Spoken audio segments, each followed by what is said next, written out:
Good evening, students. আমি শরদিন্দু মহাদাস, তোমাদের physical সায়েন্সের মাস্টারমশাই। Welcome to my channel physics TV. So আমাদের পেজ নাম্বার 37 অবধি হয়েছিল বাষ্পায়ন অবধি, ঠিক আছে?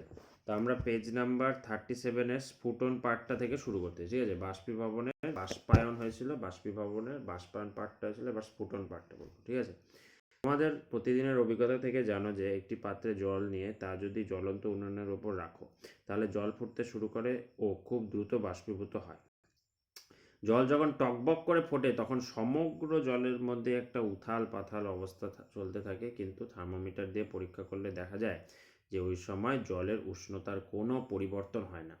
তাহলে আমাদের বাষ্পায়নের ক্ষেত্রে কী ছিল, যে আমরা জলের উপরিতল থেকে শুধুমাত্র জল কী হচ্ছে, বাষ্পে পরিণত হচ্ছে, এবং সেটা মাত্র জলের উপরিতল থেকেই সেই প্রক্রিয়াটা সংঘটিত হয়।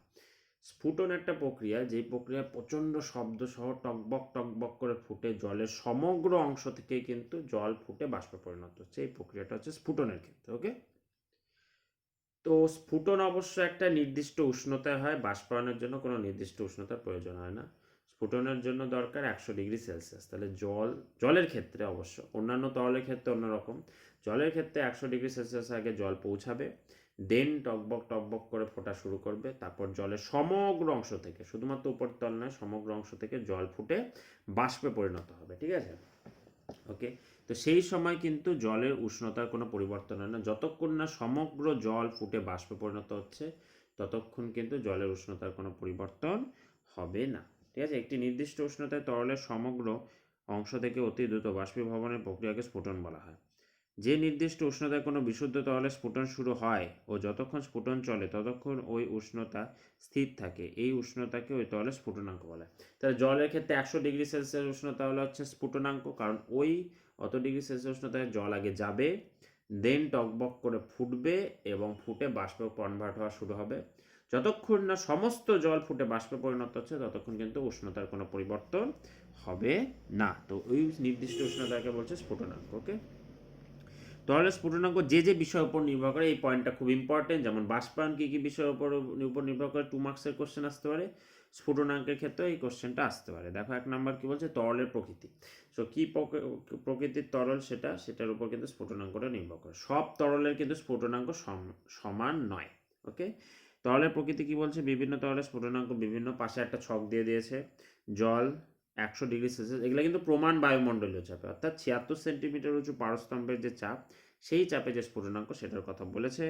ডাই ইথাইল ইথার 35°C, পারদ 357°C, আর তরল হাইড্রোজেনের স্ফুটনাঙ্ক দেখো -253°C। তাহলে -253°C তরল হাইড্রোজেন ফুটে বাষ্পে পরিণত হচ্ছে, ঠিক আছে? মানে গ্যাসীয় হাইড্রোজেনে পরিণত হচ্ছে। বাষ্প গ্যাসের মধ্যে একটু সামান্য পার্থক্য আছে, ওটা নিয়ে আমরা পরে যাব। তরলে দ্রবীভূত পদার্থের উপস্থিতি। তরলে যদি কোনো পদার্থ দ্রবীভূত করা হয়, সাধারণত তরলের স্ফুটনাঙ্ক বেড়ে যায়। যেমন বিশুদ্ধ জল ফুটে 100°C তাপমাত্রায়, কিন্তু জলে নুন মেশালে সেই দ্রবণের স্ফুটনাঙ্ক জলের স্ফুটনাঙ্কের চেয়ে বাড়ে। তাহলে অপদ্রব্য অর্থাৎ এমন কিছু পদার্থ বাইরে থেকে মিশিয়ে দেওয়া হয়েছে যাতে কিনা স্ফুটনাঙ্কের পরিবর্তন হয়ে গেছে। বেসিক্যালি যদি আমরা লবণ মিশাই তাহলে স্ফুটনাঙ্কটা বেড়ে যায়। অর্থাৎ যে জল, বিশুদ্ধ জল 100°C উষ্ণতায় ফুটে বাষ্পে পরিণত হওয়ার কথা, কিছু লবণ মিশানোর ফলে সে ফর এক্সাম্পল 110°C উষ্ণতায় ফুটে বাষ্পে পরিণত হচ্ছে। অর্থাৎ 100°C ফুটে বাষ্পে পরিণত হচ্ছে না, 100 পর 101, 102, 103, 104, 105, 106, তখনও জলই আছে, ফুটতেছে না। তারপরে 105, 106, 107, 108, 109, তারপর 110-এ টকবক করে ফুটবে এবং 110-এ উষ্ণতা স্থির থাকবে যতক্ষণ না সমস্ত জল ফুটে বাষ্পে পরিণত হয়। তাহলে বাইরে থেকে অপদ্রব্য মিশালে কিন্তু স্ফুটনাঙ্কের চেঞ্জ হয়। 3 নাম্বার, তরলের উপরিস্থিত চাপ। কি বলছে, স্ফুটনের সময় তরল বাষ্পে রূপান্তরিত হয়। তরল বাষ্পে রূপান্তরিত হলে তার আয়তন বেড়ে যায়। তরল যখন বাষ্পে রূপান্তরিত হয় তখন আয়তনটা বেড়ে যায়, এমনটা বলছে। এবার ভেবে বলো, চাপ বাড়ালে স্ফুটন প্রক্রিয়া বাধা পাবে নাকি স্ফুটন প্রক্রিয়া সাহায্য করবে? এবার বলছে পরের পেজে দেখো, চাপ বাড়ালে, যদি চাপ বাড়াই তাহলে স্ফুটনে বাধা পায় বলে স্ফুটনাঙ্ক বেড়ে যায়। চাপ যদি বাড়াই তাহলে স্ফুটনাঙ্কটা বেড়ে যাচ্ছে, ঠিক আছে? ফলে কোনো পদার্থের স্ফুটনাঙ্ক ঠিক করার সময় তা একটি নির্দিষ্ট চাপে ঠিক করা হয়। যেমন প্রমাণ বায়ুমণ্ডলীয় চাপে জলের স্ফুটনাঙ্ক হচ্ছে 100°C। প্রমাণ বায়ুমণ্ডলীয় চাপে জলের স্ফুটনাঙ্ক কি 100°C। রান্নার সময় পাত্রের মুখে ঢাকনা দিয়ে চেপে রান্না করলে খাদ্যবস্তু তাড়াতাড়ি সিদ্ধ হয়ে যায় কেন? খুব পপুলার কোশ্চেন, কেন আমরা প্রেসার কুকার ইউজ করি। ঠিক আছে, পাত্রের ঢাকনা তার মধ্যে উৎপন্ন জলীয় বাষ্প কি বের হতে দেবে? দেখো, তুমি প্রেসার কুকারে জল নিলা, জলের মধ্যে তোমার তরি তরকারি নিলা বা চাল নিলা, হোয়াট এভার নিলা, তুমি যখন ওটাকে উত্তপ্ত করা শুরু করছো, 100°C উষ্ণতায় পৌঁছাচ্ছে বা ফুটছে, তখন কি হচ্ছে? বাষ্প কনভার্ট হচ্ছে, তাই তো? জলটা ফুটে বাষ্পে পরিণত হচ্ছে। এবার বাষ্পটা কোথাও বেরোতে পারতেছি না, ঠিক আছে? তাহলে বাষ্পটা এবার তরলে, মানে প্রেসার কুকারের ভেতর যে তরলটা আছে তার উপর একবার চাপ প্রয়োগ করছে, ফলে কি হচ্ছে? ধীরে ধীরে কিন্তু যত বেশি বাষ্প উৎপন্ন হচ্ছে, তত এই যে কন্টেইনারটা ভেতরে, সেখানে চাপ ধীরে ধীরে বাড়ছে। চাপ বাড়লে কি হবে? স্ফুটনাঙ্ক বাড়বে। চাপ বাড়লে স্ফুটনাঙ্ক বাড়বে। তা কি বলছে? পাত্রের মধ্যে যত বাষ্প জমা হতে থাকবে, জলীয় বাষ্পর চাপ তত বাড়তে থাকবে, এতে জলের স্ফুটনাঙ্ক বেড়ে যাবে এবং জল খোলা হাওয়ায় যে উষ্ণতায় ফুটতো তার চেয়ে বেশি উষ্ণতায় ফুটবে, ফলে খাদ্যবস্তু তাড়াতাড়ি সিদ্ধ হবে। প্রেসার কুকার যন্ত্রে এই নীতি অনুযায়ী 100°C উষ্ণতা থেকে বেশি উষ্ণতায় জল ফোটানো হয়, ফলে খাদ্যদ্রব্য তাড়াতাড়ি সিদ্ধ হয়।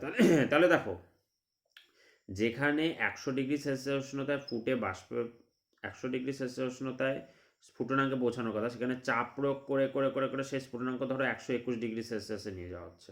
তাহলে 121, নাহলে কি হতো? দেখো, 100°C ফিক্স থাকলে 100°C উষ্ণতায় যতক্ষণ না সমস্ত প্রেসার কুকারের জল বাষ্পে পরিণত হচ্ছে, ততক্ষণ কি হচ্ছে? তাপ নিতে থাকবে, এবং তাপ নিয়ে 100°C উষ্ণতায় যে পরিমাণ তাপের প্রয়োজন সেই পরিমাণই তাপ নিবে। সেই তাপটা তো যদি খাদ্যদ্রব্য সেদ্ধ করার জন্য সাফিসিয়েন্ট না হয়, তাহলে খাদ্যদ্রব্য সেদ্ধ হবে না। কিন্তু দেখো, তুমি যদি স্ফুটনাঙ্কটাকে এবার 130°C নিয়ে যাও, তাহলে 100 থেকে 130°C উষ্ণতায় যেতে গেলে তো ও আরও বেশি হিট নেবে, আরও বেশি তাপশক্তি, ও আরও বেশি তাপশক্তি নিতে থাকবে। তাপশক্তি নিতে নিতে 100, 101, 102, 103, 104, 100তে থেমে থাকবে না। 101, 102, 103, 104 করতে করতে 110, 120, দেন তারপর 130। তাহলে অত দূর যেতে গেলে ও বেশি পরিমাণ তাপশক্তি নেবে। তাহলে এত বেশি তাপ নেবে যে খাদ্যদ্রব্যটা তখন সুসিদ্ধ হবে। ঠিক আছে, এই জন্য কী করছে? যে পাহাড়ি অঞ্চলে কিন্তু বেশি প্রেসার কুকার ইউজ করে, কারণ পাহাড়ে কিন্তু চাপটা কম। এবার চাপ কম হলে কি হবে? যে ফর এক্সাম্পল, যেটা 100°C উষ্ণতায় স্ফুটনাঙ্কে পৌঁছানোর কথা, পাহাড়ি এলাকায় ধরো 85°C, 90°C স্ফুটনাঙ্কে পৌঁছে আছে। তুমি এবার বলো, 100°C উষ্ণতায় পৌঁছাতে বেশি তাপ নেবে না 85°C উষ্ণতায় গেলে বেশি তাপ নেবে? অবশ্যই 100°C উষ্ণতায় যেতে যদি যায় তাহলে বেশি তাপ নেবে। 85°C উষ্ণতায় যেতে তো অত বেশি তাপ নেবে না। যদি স্ফুটনাঙ্কটা ওখানে চাপ কম থাকার কারণে যদি স্ফুটনাঙ্কটা নেমে 85°C হয়, তাহলে সেক্ষেত্রে কিন্তু তাপ কিন্তু কম সংগ্রহ, আচ্ছা তাপ যদি কম শোষণ করে, তাহলে কি খাদ্যদ্রব্য খুব একটা বেশি সিদ্ধ হবে না, তাপ পায়নি, সিদ্ধ হবে না। তাহলে 85°C উষ্ণতায় তো খাদ্যদ্রব্য সিদ্ধ হবে না। তাই ওখানে কি করছে? প্রেসার কুকার ইউজ করছে, যাতে কি না স্ফুটনাঙ্কটা 85°C থেকে বাড়িয়ে তুমি 130°C নিয়ে যেতে পারো। 85°C থেকে বাড়িয়ে যদি 123°C নিয়ে যেতে পারো, যাই করতো 120, 23, 125, যেমন প্রেসার কুকার তেমন তুমি যদি নিয়ে যেতে পারো, তাহলে কি হচ্ছে? 125°C, 120°C নিতে যেতে হলে তো বেশি পরিমাণ তাপ শোষণ করছে, তাহলে কি খাবারটা সিদ্ধ হচ্ছে? ওই জন্য বিশেষ করে শীত প্রধান দেশে কিন্তু তোমার প্রেসার কুকার ইউজ করার, শীত প্রধান দেশ না, মানে পাহাড়ি অঞ্চলে কিন্তু প্রেসার কুকার ইউজ করাটা মাস্ট। ঠিক আছে, তরলের উপর চাপ কমলে তরলের স্ফুটনাঙ্ক কি বেড়ে যাবে না কমে যাবে? স্ফুটনের সময় চাপ কমলে তরলের অবস্থা পরিবর্তনে কি বাধা পাবে না সহজ হবে? তরলে চাপ কমালে তরল বাষ্পে রূপান্তরের সুবিধা হয়, ফলে তরলের স্ফুটনাঙ্ক কমে যায়। এবার দেখো কি বলছে, যদি তুমি চাপ বাড়াও তাহলে স্ফুটনাঙ্ক যদি বাড়ে, তাহলে চাপ কমালে স্ফুটনাঙ্ক কমে যাবে। তো একটা ইঞ্জেকশনের সিরিঞ্জ দিয়ে, আমি এটা পড়ছি না, নিজেরাও বাড়িতে পড়তে পারো, এটা সিরিঞ্জ নিয়ে পরীক্ষা নিয়ে করেছে। একটা ইঞ্জেকশনের সিরিঞ্জে তুমি জল নিলা, এবার ধরো জলটার উষ্ণতা আছে ফর এক্সাম্পল 60°C আছে, একটু গরম করে একটু জলটা নিলে 60°C, কিন্তু 100°C না, 60°C উষ্ণতার জল আছে। এবার সিরিঞ্জের একটা প্রান্ত মানে আটকে দিয়ে সিরিঞ্জটাকে যদি আমি এরকম করে পিছনের দিকে টানি, তাহলে প্রেশারটা কি বাড়বে না কমবে? দেখো ফর এক্সাম্পল, সিরিঞ্জের মুখটা বন্ধ করে দিয়ে তুমি যদি সিরিঞ্জের যে এই জায়গাটা আছে, পিস্টনের মতো যে ব্যাপারটা আছে, ওই পিস্টনটাকে যদি সামনের দিকে ঠেলো, তাহলে চাপ বাড়বে। এবার আমি উল্টো প্রসেস করছি, চাপ কমাচ্ছি, তাহলে পিছনের দিকে যদি টেনে দিই তাহলে চাপ কমবে। তাহলে আমরা কি করছি, সিরিঞ্জের ভিতর চাপটাকে কমিয়ে দিচ্ছি। চাপ কমালে স্ফুটনাঙ্ক কমে যাবে। তাহলে যে জলের প্রমাণ বায়ুমণ্ডলের চাপে স্ফুটনাঙ্ক ছিল 100°C, সেটা স্ফুটনাঙ্ক এখন কমেছে ফর এক্সাম্পল 60°C উষ্ণতার জল, তো আমি কমিয়ে ধরো 50°C স্ফুটনাঙ্কের যে পয়েন্টটা সেটা 50°C নিয়ে গেছি। উষ্ণতার কোনো পরিবর্তন করছে না, স্ফুটনাঙ্কের যে পয়েন্টটা মানে তরলের বৈশিষ্ট্য কিন্তু এটা, ওটা আমি 50°C শিফট করে দিচ্ছি। তো 60°C তো 50°C থেকে বেশি হয়ে যাচ্ছে। তাহলে 60°C উষ্ণতায় দেখবো যে টকবক টকবক করে জল ফুটে বাষ্পে পরিণত হচ্ছে। তাহলে ইচ্ছা মতো আগের দিনটা যেমন গলনাঙ্ক নিয়ে আমরা কাজ করেছিলাম, ঠিক তেমনি আজকে স্ফুটনাঙ্ক দিয়েও কিন্তু আমরা চাপ কমিয়ে বা চাপ বাড়িয়ে যেমন আমার প্রয়োজন হবে স্ফুটনাঙ্কে পৌঁছানোর, সেরকমভাবে আমি কিন্তু পৌঁছে দিতে পারি জল ফুটিয়ে বাষ্পে। ওকে, চাপ তাহলে দুটা পয়েন্ট মনে রাখবা, চাপ বাড়ালে স্ফুটনাঙ্ক বাড়ে, আর যদি চাপ কমাই তাহলে স্ফুটনাঙ্ক কমে। ওকে, এবার আমাদের ভেরি ইম্পর্টেন্ট এখান থেকে কোশ্চেন আমরা পড়ে নেই। চাপ স্থির রেখে স্ফুটনাঙ্ক কোনো তরলের একক ভরের বাষ্পীভূত করার জন্য যে তাপের প্রয়োজন হয় তা সেই তাপকে ওই তরলের স্ফুটনের লীন তাপ বলা। আচ্ছা, এখানে একটা অবস্থার পরিবর্তন হচ্ছে, স্ফুটনের মাধ্যমে কি হচ্ছে, বিশুদ্ধ জল ফুটে বাষ্পে পরিণত হচ্ছে, রাইট? এখানে একটা অবস্থার পরিবর্তন হচ্ছে, তো এটাকে বলেছে কি বলছে, স্টিমের লীন তাপ 537 ক্যালোরি পার গ্রাম বলতে কি বোঝায়, প্রমাণ বায়ুমণ্ডলীয় চাপে, প্রমাণ বায়ুমণ্ডলীয় চাপে জলের স্ফুটনাঙ্ক 100°C। তুমি চাপে পরিবর্তন করলে কিন্তু স্ফুটনাঙ্কের পরিবর্তন হয়ে যাবে। সো প্রমাণ বায়ুমণ্ডলীয় চাপে 100°C উষ্ণতা 1 গ্রাম জলকে একই উষ্ণতার 1 গ্রাম স্টিমে রূপান্তরিত করতে 537 ক্যালোরি তাপ প্রয়োগ করতে হবে। তাহলে 1 গ্রাম বিশুদ্ধ জল থেকে 1 গ্রাম বাষ্পে যদি আমি, স্টিম মানে বাষ্প, স্টিমে যদি কনভার্ট করতে চাও তাহলে বাইরে থেকে তোমাকে 537 ক্যালোরি তাপ দিতে হবে। 1 গ্রামের জন্য 537 ক্যালোরি, 2 গ্রামের জন্য 2 × 537। সিম্পল। তাহলে এখান থেকে এইটুকুন পার্টটা খুব ইম্পর্টেন্ট, এটা হয়ে গেল। এবার চলে আসি ঘনীভবনে। কাচের গ্লাসের ভেতর বরফ রাখলে কাচের গ্লাসের বাইরে জলকণা তৈরি হয়, এটি বাষ্পীভবনের বিপরীত প্রক্রিয়া, বাষ্প থেকে তরল হওয়ার ঘটনাকে আমরা বলছি ঘনীভবন। এটা কাচের গ্লাস নিলাম, ওর মধ্যে আমরা কি নিলাম, আইস নিলাম, আইস কিউবস নাও, আইস কিউব তো পাবে তোমাদের ফ্রিজে আছে। তাহলে দেখবা কাচের গ্লাসের বাইরে বিন্দু বিন্দু জলকণার সৃষ্টি হচ্ছে। সেই জলকণাগুলো আসছে কোথা থেকে, বাতাসে জলীয় বাষ্প আছে, রাইট? বাতাসের জলীয় বাষ্প ঘনীভূত হয়ে বিন্দু বিন্দু জলকণার সৃষ্টি হচ্ছে, যেটা কাচের গ্লাসের গায়ে জমা হচ্ছে। কাচের গ্লাস দেখো, তুমি কাচের গ্লাসে যদি বরফ রাখো তা কাচের গ্লাসটা চারিদিকটা ঠান্ডা হয়ে যাচ্ছে, ওই ঠান্ডা হওয়ার ফলে কিন্তু জলীয় বাষ্প বিন্দু বিন্দু জলকণার সৃষ্টি হচ্ছে এবং কাচের গ্লাসের গায়ে জমা হচ্ছে। এই ঘটনাটা হয় কি করে, ইন ডিটেলসে এবার আমরা আসবো। বায়ুমণ্ডলে জলীয় বাষ্পের ঘনীভবন হয় বলে মেঘ, শিশির, কুয়াশা ইত্যাদি তৈরি হয়। এগুলো ঘনীভবনের উদাহরণ 1 মার্কসের কোশ্চেনের জন্য।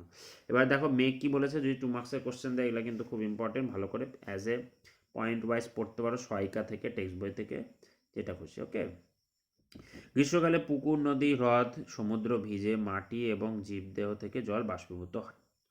ঠিক, এই জলীয় বাষ্প মিশে পৃথিবী পৃষ্ঠের কাছাকাছি উষ্ণ বায়ুর সঙ্গে।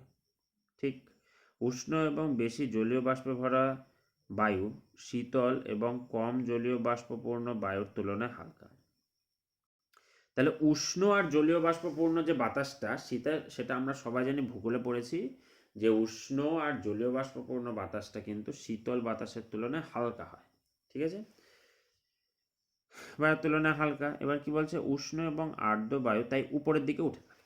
এবার যেটা জলীয় বাষ্পপূর্ণ উষ্ণ বায়ু, সেই জলীয় বাষ্পপূর্ণ উষ্ণ বায়ুটা হালকা বলে উপরের দিকে উঠে যাচ্ছে, আর যেখানে জলীয় বাষ্প নেই এবং শীতল সেটা ভারী বলে নিচে চলে আসতেছে। এই ঘটনাটা ঘটে আমরা ভূগোলে পড়েছি।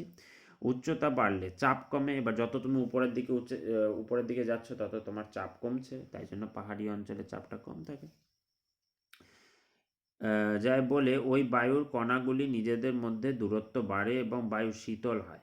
আচ্ছা, তখন বায়ুতে উপস্থিত জলীয় বাষ্প বাতাসে ভাসমান ধূলিকণা ও অন্যান্য কণাকে কেন্দ্র করে ঘনীভূত হয় এবং জলকণা রূপে তা বাতাসে ভেসে বেড়ায়, একে আমরা মেঘ বলি। ঠিক আছে, এবার জলীয় বাষ্পপূর্ণ যে বাতাসটা বেরোচ্ছে, সেটা বাতাসটা যখন উপরের দিকে হচ্ছে, তখন উপরের দিকে যত যাচ্ছে তত কিন্তু চাপ কমছে, চাপ কমার ফলে সেই জায়গাটা কিন্তু বাতাসটা শীতল হচ্ছে, প্রসারিত হচ্ছে, ঠান্ডা হচ্ছে, বাতাসটা যখন প্রসারিত হয়ে যাচ্ছে হঠাৎ করে, তখন কি হচ্ছে, ঠান্ডা হয়ে যায় বাতাসটা। এবার শীতল বাতাসে কি হচ্ছে, তখন বিন্দু বিন্দু জলকণার সৃষ্টি হচ্ছে, জলীয় বাষ্পটা ঠান্ডা হয়ে, ঘনীভবনের প্রসেসটা যেমন জলীয় বাষ্প ঠান্ডা হয়ে বিন্দু বিন্দু জলকণা, ওই একই কেস হচ্ছে যে জলীয় বাষ্পপূর্ণ বাতাস সেটা ঠান্ডা হয়ে বিন্দু বিন্দু জলকণার সৃষ্টি হচ্ছে। সেই জলীয় বাষ্প যখন বিন্দু বিন্দু জলকণার সৃষ্টি হচ্ছে, সেটা ধূলিকণা বা অন্যান্য কণাকে কেন্দ্রীভূত করে ঘনীভূত হয়ে জলকণা রূপে তা বাতাসে ভেসে বেড়াচ্ছে। ওই জলকণাগুলা ওই ধূলিকণার উপর বসে বসে বসে বসে বাতাসে ভেসে বেড়াচ্ছে। এইভাবে আমরা কিন্তু মেঘের সৃষ্টি হচ্ছে, ঠিক আছে। জলীয় বাষ্প দ্বারা সম্পৃক্ত বায়ু, এবার আমরা সম্পৃক্ত বায়ু সম্পর্কে আইডিয়াটা নেই, এটা খুব ইম্পর্টেন্ট। সম্পৃক্ত বায়ু ব্যাপারটা, এটা উদাহরণ দিয়ে সুন্দর বুঝিয়ে দিয়েছে। এটি চা খাওয়ার কাপে কিছুটা জল নিয়ে তাতে অল্প খাবার নুন মেশাও। জল নিলাম, খাবার নুন মেশালাম, ঠিক আছে। একটা চামচ দিয়ে নাড়ালাম, কিছুক্ষণ পর দেখতে পাবে নুনের কঠিন দানাগুলো আর দেখা যাচ্ছে না। ঠিক তুমি নুনটা জলে মেশালা, তাহলে কী হবে, নুনের দানাগুলো জলে মিশে যাবে, অর্থাৎ নুন জলের মধ্যে দ্রবীভূত হয়ে গেল। এভাবে এই দ্রবণে নুন গোলাতে থাকলে নিশ্চয়ই একটা সময় আসবে যখন ওই পরিমাণ জলে যতটা নুন গুলতে পারে ততটাই নুন গলে যাবে, বা ওই পরিমাণ জলে যতটা নুন গুলতে পারবে, সব কিছু একটা সীমা আছে। আমরা জলের মধ্যে নুন গোলাচ্ছি, তাহলে তাই এখন যদি আমি ওই জলের মধ্যে একটা গোটা নুনের প্যাকেট ঢেলে দিই, তাহলে তো নিশ্চয়ই সব গুলে যাবে না, তা তো না। 1 চামচ মেশালাম, গোলালাম, 1 চামচ মেশালাম, গোলালাম, 1 চামচ মেশালাম, গোলালাম, গোলাতে একটা সময় আসবে যখন আর গুলবে না, তখন কী হবে, নিচের দিকে থিতিয়ে পড়বে, ঠিক আছে। তো আমি পড়ছি, এভাবে ওই দ্রবণে নুন গোলাতে থাকলে নিশ্চয়ই একটা সময় আসবে যখন ওই পরিমাণ জলে যতটা নুন গুলতে পারে ততটাই নুন গলে যাবে। ওই দ্রবণকে তখন বলা হবে নুনের সম্পৃক্ত দ্রবণ। যে মানে গোলাতে একটা সময় এমন আসবে যে সর্বোচ্চ যত পরিমাণ লবণ সেখানে গুলতে পারে সেই সর্বোচ্চ সীমায় পৌঁছে যাবে, ঠিক আছে।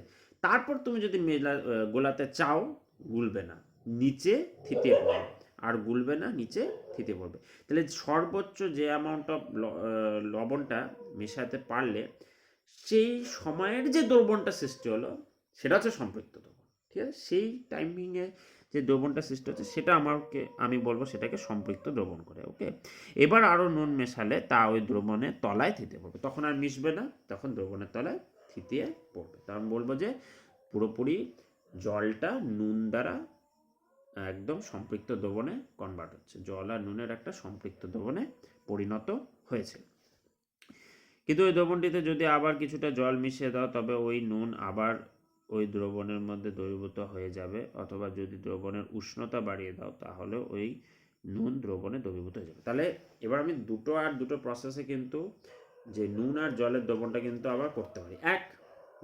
জলের মধ্যে নুন আর জলের যে সম্পৃক্ত দ্রবণ তার মধ্যে আরও জল মিশিয়ে দাও, তাহলে এক্সট্রা যে বাইরের থেকে জলটা মিশিয়ে দিলা, তার জন্য কি হবে, যে এক্সট্রা লবণটা যে নিচে থিতিয়ে পড়েছিল সেটা এক্সট্রা জলের মধ্যে মিশে যাবে, মিশিয়ে দিতে পারবা, তাহলে বাইরে থেকে জল দিলে তুমি মিশাতে পারবে। দ্বিতীয় প্রসেস কি হতে পারে, যে আমি হচ্ছে জলের মধ্যে নুন মেশালাম এবং বাইরে থেকে আমি তাপ প্রয়োগ করতেছি, তাপ প্রয়োগ করলে কি হবে, নুনটা জলের মধ্যে মিশে যাবে। তাহলে তুমি যদি তাপ প্রয়োগ করো তাহলে কি হবে, নুন জলে সহজে মিশে যেতে পারবে, ঠিক আছে। এবার ধরো তোমাকে 50 ডিগ্রি সেলসিয়াস উষ্ণতায় সম্পৃক্ত নুনের দ্রবণ দেওয়া হলো, তুমি দ্রবণের উষ্ণতা ধীরে ধীরে কমাতে থাকলে। এবার তুমি তাপমাত্রাটা তুমি যদি ধীরে ধীরে কমাতে থাকো, ঠান্ডা করতে থাকো, তাহলে কি ঘটনা ঘটতে পারবে, কি হবে ভেবে বলো তো। নিশ্চয়ই কিছুটা নুন থিতিয়ে পাবে।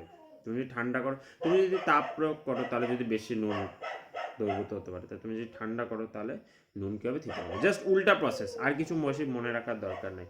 একইভাবে নির্দিষ্ট উষ্ণতায় নির্দিষ্ট পরিমাণ কোনো বায়ু যদি তাতে সবচেয়ে বেশি যতটা পরিমাণ জলীয় বাষ্প থাকতে পারে তা দিয়ে পূর্ণ হয়ে যায়, তখন সেই জলীয় বাষ্প দ্বারা সম্পৃক্ত হয়েছে বলে বলা যায়। তাহলে তুমি যদি সম্পৃক্ত দ্রবণকে উত্তপ্ত করো তাহলে বেশি পরিমাণ দ্রবীভূত হবে, আর যদি ঠান্ডা করো তাহলে দ্রবণ থেকে উল্টে থিতিয়ে পড়বে, ঠিক আছে। তো কুয়াশা কি জিনিস, তাহলে এবার আমরা চলে আসতে যে নেক্সট পয়েন্ট, সেটা হচ্ছে কুয়াশা, ঠিক আছে। শীতকালে ভোরবেলায় কুয়াশা দেখা যায়, বেলা বাড়তে থাকলে একসময় কুয়াশা মিলিয়ে যায়। রাতে বাতাস প্রায় স্থির থাকলে ভূপৃষ্ঠের কাছাকাছি অনেকখানি জায়গা বায়ু ধীরে ধীরে শীতল হয়ে জলীয় বাষ্প দিয়ে সম্পৃক্ত হয়। তার মানে ভূপৃষ্ঠের কাছাকাছি বাতাসটা কি হচ্ছে, শীতকাল তো ঠান্ডা হচ্ছে এবং জলীয় বাষ্প দ্বারা সম্পৃক্ত হচ্ছে, অর্থাৎ জলীয় বাষ্প দ্বারা পুরোপুরি ভর্তি জলীয় বাষ্প। ঠিক আছে, ওই জলীয় বাষ্প ঘনীভূত হয়ে সম্পৃক্ত হয়ে পড়ে। ওই জলীয় বাষ্প ঘনীভূত হয়ে বাতাসে ভাসমান ধূলিকণাকে কেন্দ্র করে জলকণা রূপে জমা হয়ে ভাসতে থাকে, একেই কুয়াশা বলে। তাহলে তুমি এবার জলীয় বাষ্পপূর্ণ সম্পৃক্ত বাতাসটা ঠান্ডার দিনে যদি আরেকটু ঠান্ডা করো, তাহলে ঘনীভূত হয়ে কী হবে, বিন্দু বিন্দু জলকণা সৃষ্টি হবে। ওকে, এবং সেটা কি হবে, ভাসমান ধূলিকণার উপর বসে কেন্দ্র করে জলকণা রূপে জমা হয়ে ভাসতে থাকবে, এটাই কুয়াশা বলে। ঠিক আছে, তাহলে বেলা বাড়ার সঙ্গে সঙ্গে কুয়াশা মিলিয়ে যায় কেন, বড় বড় শহর বা শিল্পাঞ্চলে ধোঁয়াশা সৃষ্টি হয় কেন, এগুলো আমরা সহায়িকা থেকে পড়ে নেব। ঠিক আছে, কীভাবেই হয় কোনো অসুবিধা নেই। শহরাঞ্চলে ধোঁয়াশা মানে ধোঁয়া প্লাস কুয়াশা, আর কিছুই না, কঠিন জিনিস কিছু না, ওখানে ধোঁয়াও থাকে প্লাস কুয়াশা থাকে, সেটা দুটো মিলিয়ে হচ্ছে ধোঁয়াশা। এবার দেখো শিশির কি বলছে, শীতকালে ভোরবেলায় ঘুম থেকে উঠে গাছের পাতা বা ঘাসের ডগায় শিশির জমে থাকতে তোমরা অনেকেই দেখেছো। সন্ধ্যাবেলায় শিশির পড়ে না, অথচ গভীর রাতে বা ভোরের দিকে শিশির পড়ে কেন? দিনের বেলা সূর্যের তাপে ভূপৃষ্ঠের কাছাকাছি বস্তুগুলি উত্তপ্ত হয়, ফলে ওই বস্তুগুলি সংলগ্ন বায়ুস্তর উত্তপ্ত হয়। তাহলে ভূপৃষ্ঠ উত্তপ্ত হচ্ছে, প্রথমে আকাশ থেকে সূর্যের আলোক রশ্মি এসে ভূপৃষ্ঠে পড়ছে, ভূপৃষ্ঠ উত্তপ্ত হচ্ছে, ভূপৃষ্ঠ সংলগ্ন যে বাতাসটা সেটা উত্তপ্ত হচ্ছে। সূর্যাস্তের পর ভূপৃষ্ঠ তাপ বর্জন করে ঠান্ডা হতে শুরু করে। তাহলে এবার যখন সূর্য ডুবে গেল, তখন কী হবে, ভূপৃষ্ঠ যে সারাদিন ধরে তাপ শোষণ করে রাখছে, সেই তাপটা এখন ছাড়তে শুরু করবে, ধীরে ধীরে বিকিরণ পদ্ধতিতে তাপ ছাড়তে শুরু করবে, বর্জন করে ঠান্ডা হতে শুরু করে। তখন ভূপৃষ্ঠ সংলগ্ন বায়ুস্তরও ধীরে ধীরে ঠান্ডা হতে থাকে। তাহলে ভূপৃষ্ঠ ঠান্ডা হচ্ছে, ভূপৃষ্ঠ সংলগ্ন যে বায়ুস্তর সেটাও ঠান্ডা হতে থাকে। উষ্ণতা কমতে থাকলে একসময় ভূপৃষ্ঠ সংলগ্ন বায়ু জলীয় বাষ্প দেওয়া সম্পৃক্ত হয়ে পড়ে। এবার ভূপৃষ্ঠ সংলগ্ন বায়ুটাতে জলীয় বাষ্প আছে, ঠান্ডা হচ্ছে, ঠান্ডা হলে কী হচ্ছে, ধীরে ধীরে ধীরে ধীরে ওই বায়ুটা জলীয় বাষ্প দ্বারা সম্পৃক্ত হয়ে পড়ছে। ঠিক আছে, উষ্ণতা আরও কমলে কি হবে বলতো, যেভাবে জল থেকে নুন থিতিয়ে পড়ছিল, সেভাবে বায়ু থেকে জলীয় বাষ্প জলকণা হিসেবে আলাদা হয়ে শিশির তৈরি হবে, এবং শিশির পড়ার জন্য এই উপযুক্ত অবস্থা তৈরি হতে বেশ কিছু সময় লাগে। তাই সন্ধ্যাবেলায় শিশির পড়ে না, অথচ গভীর রাতে শিশির পড়ে। তাহলে আমরা বুঝলাম, সূর্য থেকে আলোক রশ্মি আসছে, ভূপৃষ্ঠ উত্তপ্ত হচ্ছে, সারাদিন উত্তপ্ত হলো, বিকালবেলা সূর্য নেমে গেল, মানে সূর্য অস্ত গেল, তারপর ভূপৃষ্ঠটা তাপ বিকিরণ করছে, ভূপৃষ্ঠ ঠান্ডা হচ্ছে। ভূপৃষ্ঠ সংলগ্ন যে বাতাসটা আছে সেটা তো জলীয় বাষ্প আছে, কিন্তু ঠান্ডা হলে কি হবে, ধীরে ধীরে জলীয় বাষ্প দ্বারা সম্পৃক্ত হয়ে যাচ্ছে। ঠিক আরও ঠান্ডা হচ্ছে, আরও ঠান্ডা হচ্ছে, আরও ঠান্ডা হচ্ছে, করতে করতে গভীর রাতে এত বেশি ঠান্ডা হয়ে যাচ্ছে, তখন সেই বাতাসটা জলীয় বাষ্পটাকে ধরে রাখতে পারছে না। যেমন ওই নুন আর জলের এক্সপেরিমেন্টটাতে করলাম, যদি তুমি আরও ঠান্ডা করো, তবে দ্রবীভূত যে নুনটা সেটা দানা দানা আকারে আবার থিতিয়ে পড়তেছে গ্লাসের নিচে। ঠিক তেমনি এখানে জলীয় বাষ্প দ্বারা সম্পৃক্ত আছে, জলীয় বাষ্পটা কি হচ্ছে, জলীয় বাষ্প দ্বারা সম্পৃক্ত আছে, তো আর জলীয় বাষ্প ধরে রাখতে পারছে না, ঠান্ডা হতে হতে আর জলীয় বাষ্প ধরে রাখতে পারছে না বায়ুতে, বিন্দু বিন্দু জলকণা রূপে এই ঘাসের উপর জমা হচ্ছে। তো এটাকে আমরা বলছি শিশির। ওই জন্য রাত্রেবেলায় শিশিরটা জমা হয়, কারণ রাত আস্তে আস্তে আরও বেশি ঠান্ডা হয়ে যায়, তবে এই প্রসেসটা হবে। ঠিক আছে, এবার তাপপ্রবাহ, পরিবহন, পরিচলন, বিকিরণ। এইবার আমরা পড়ব হচ্ছে তাপের প্রবাহের জন্য যে তিনটা পদ্ধতি, তাপ তিনটা পদ্ধতিতে পরিবাহিত হয়। একটা হলো হচ্ছে পরিবহন পদ্ধতি, একটা পরিচলন পদ্ধতি, একটা বিকিরণ পদ্ধতি। সো আজকে আমরা পরিবহনটার অনেকটাই পরিবহন আছে, দেখি 41 নম্বর পেজ এত অবধি পড়বো পরিবহনে, তার বাকি দিনটা বাকিটা শেষ করবো। ঠিক আছে, তাপের প্রবাহ, পরিবহন, পরিচলন, বিকিরণ। ফুটন্ত জলের মধ্যে একটি কাঠের স্কেল ডুবিয়ে দেওয়া হলো, বেশ কিছুক্ষণ পর ওই কাঠের স্কেলের যে দিকটা জল থেকে বেরিয়ে আছে সেই দিকটা হাত দিয়ে ধরতে পারা যাবে কি? ওই ফুটন্ত জল একটি স্টিলের চামচে এক প্রান্তে ডোবালে কিছুক্ষণ পর অন্য প্রান্তটি ধরে থাকা যাবে কি?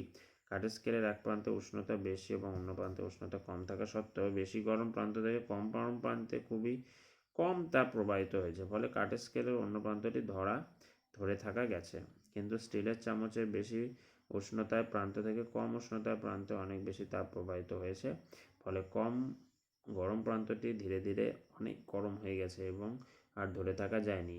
একই বস্তুর এক প্রান্ত থেকে অন্য প্রান্তে তাপ গ্রহণ তাপ প্রবাহের জন্য সম্ভব হয়।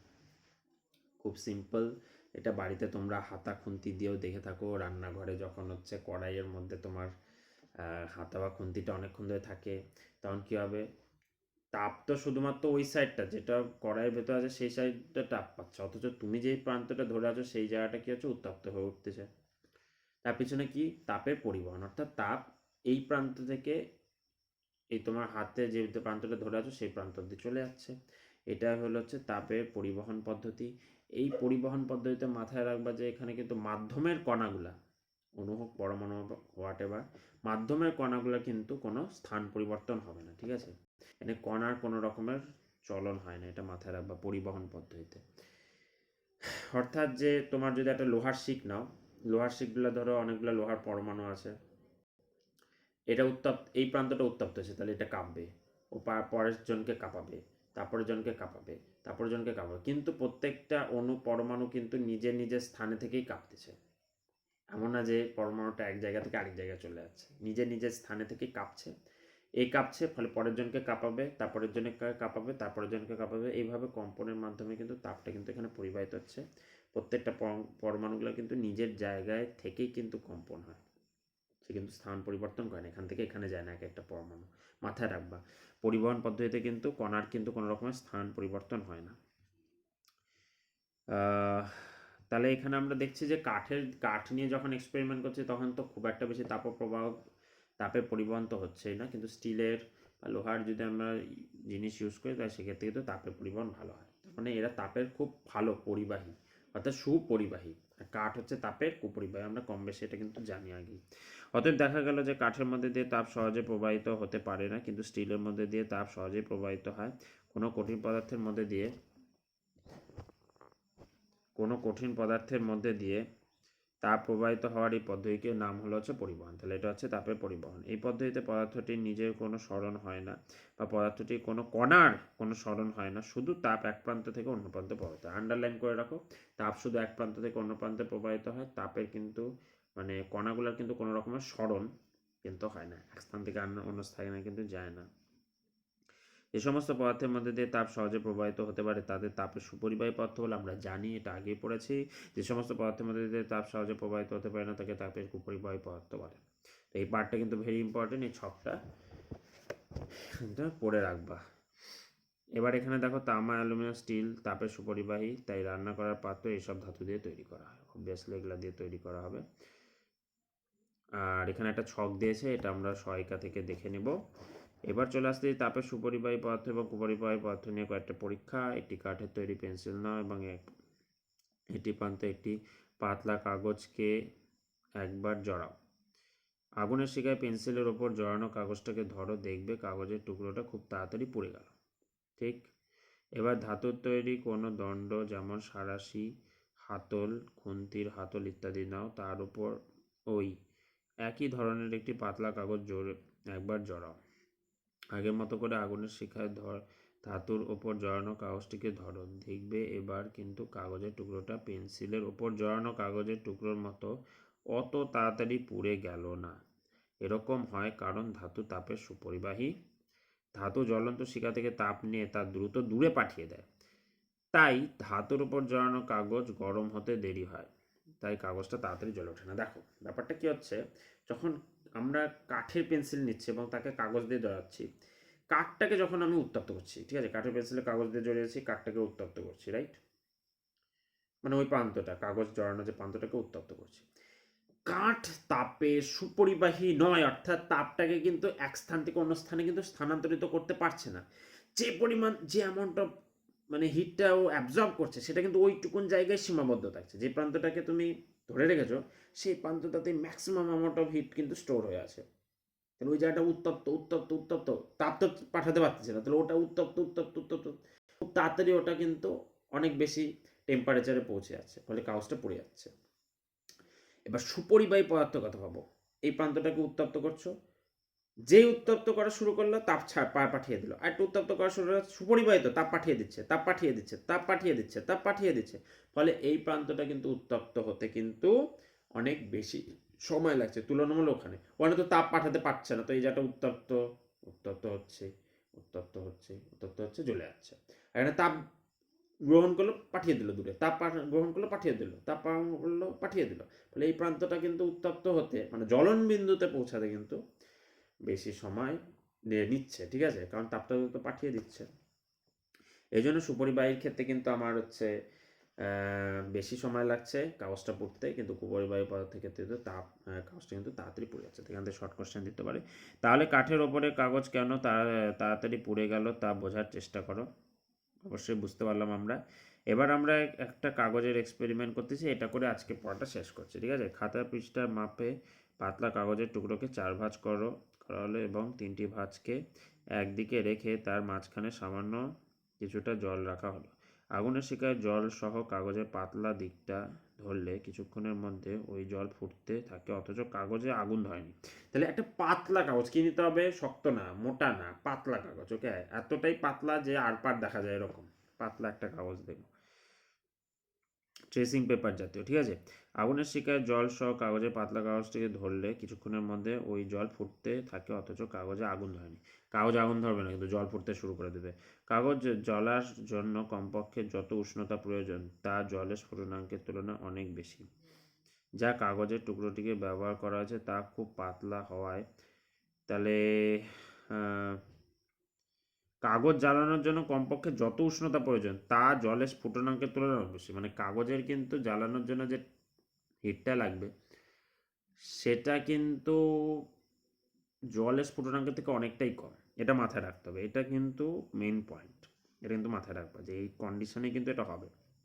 যে কাগজের টুকরোটি ব্যবহার করা হয়েছে তা খুব পাতলা হওয়ায় এর মধ্যে দিয়ে তাপ খুব তাড়াতাড়ি জলে প্রবাহিত হয়, ফলে জল ফুটতে থাকে, কিন্তু ওই উষ্ণতায় কাগজ পড়ে না। তাহলে এখান থেকেও বলতে পারে যে কেন হয়, তাহলে এটা এক্সপ্লেইন করবা যে কাগজটা এতই বেশি পাতলা যে ও তাপটাকে ধরে না রেখে যে তাপটা পাচ্ছে সেটা সম্পূর্ণটাই ট্রান্সফার করে দিচ্ছে জলের মধ্যে। যে তাপটা পাচ্ছে সেটা ট্রান্সফার করে দিচ্ছে। ফলে জলটা কি হচ্ছে, উত্তপ্ত হচ্ছে, জলটা ফুটে বাষ্পে পরিণত হচ্ছে, টকবক করে ফুটছে, হোয়াট এভার। কিন্তু আমাদের যে কাগজটা সেটা অলরেডি জ্বলন বিন্দুটা মানে জ্বলার জন্য যে উষ্ণতা প্রয়োজন বা যেটাতে যেতে হবে সেটা অবশ্যই জলের থেকে অনেকটাই বেশি, ওকে। তাই জন্য জলটা ফুটতে শুরু হচ্ছে, কাগজের কিছু হচ্ছে না, কাগজ জাস্ট হিটটাকে ট্রান্সফার করে দিচ্ছে। সে জ্বলন বিন্দুতে কিন্তু পৌঁছাতে পারছে না, জাস্ট হিটটাকে ট্রান্সফার করে দিচ্ছে। তাই জন্য পাতলা কাগজ কিন্তু আবশ্যক, পাতলা কাগজ ছাড়া এক্সপেরিমেন্টটা হবে না। আর হলো হচ্ছে কাগজটার কিন্তু অবশ্যই যে জ্বলন বিন্দুটা যে উষ্ণতায় জ্বলে যাবে সেটা কিন্তু হচ্ছে স্ফুটনাঙ্কের থেকে অনেকটা বেশি হতে হবে, ওকে। তো এতটা থাকলো 41 নম্বর পেজের পড়ে না অবধি, পরেরটা পরের দিনকার, বাকিটা আমরা শেষ করব, ওকে।